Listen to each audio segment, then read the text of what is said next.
അങ്ങനെ കാത്തിരിപ്പിനൊടുവിൽ കിങ്ഡം എന്ന ചിത്രത്തിൻ്റെ ആദ്യ റെസ്പോൺസാണ് ഇപ്പോൾ ആരാധകർക്ക് മുന്നിൽ പുറത്തുവന്നിരിക്കുന്നത്. ആ ഒരു അപ്ഡേഷനാണ് ഇന്ന് നമ്മൾ നോക്കാൻ പോകുന്നത്. വീഡിയോയിൽ മുൻപേ വീഡിയോ ലൈക്ക് ചെയ്യുക, ചാനൽ സബ്സ്ക്രൈബ് ചെയ്യാൻ വേണ്ടി ശ്രമിക്കുക. വിജയ് ദേവരകൊണ്ട നായകനായെത്തി ഇന്ന് ജൂലൈ 31 റിലീസിനെത്തിയ ചിത്രമായിരുന്നു കിങ്ഡം.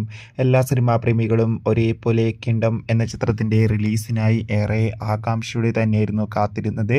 ഫൈനലി ചിത്രത്തിൻ്റെ ആദ്യ ഷോ ആരംഭിച്ചപ്പോൾ ചിത്രത്തിൻ്റെ ആദ്യ റെസ്പോൺസാണ് പുറത്തുവന്നിരിക്കുന്നത്. ചിത്രത്തിൻ്റെ ആദ്യ റെസ്പോൺസിന് തന്നെ മികച്ചൊരു പോസിറ്റീവ് റെസ്പോൺസാണ് നേടിയെടുക്കാൻ വേണ്ടി സാധിച്ചിട്ടുള്ളത്. ചിത്രം ഒരു പക്ക ആക്ഷൻ ത്രില്ലർ ചിത്രമാണെന്നും ചിത്രത്തിൽ വിജയ് ദേവരകൊണ്ടയുടെ അതിഗംഭീരമായ പെർഫോമൻസും മികച്ച ആക്ഷൻ രംഗങ്ങളും കാണാൻ വേണ്ടി സാധിക്കുന്നുണ്ടെന്ന് റിപ്പോർട്ടുകൾ സൂചിപ്പിക്കുകയാണ്. എന്തായാലും ചിത്രത്തിൻ്റെ ആദ്യ ഷോയ്ക്ക് മികച്ചൊരു പോസിറ്റീവ് റെസ്പോൺസാണ് നേടിയെടുക്കാൻ വേണ്ടി സാധിച്ചിട്ടുള്ളത്. ചിത്രം കണ്ടവരുടെ അഭിപ്രായം തീർച്ചയായും കമൻറ്റ് ബോക്സിൽ രേഖപ്പെടുത്താൻ വേണ്ടി ശ്രമിക്കുക. ബൈ.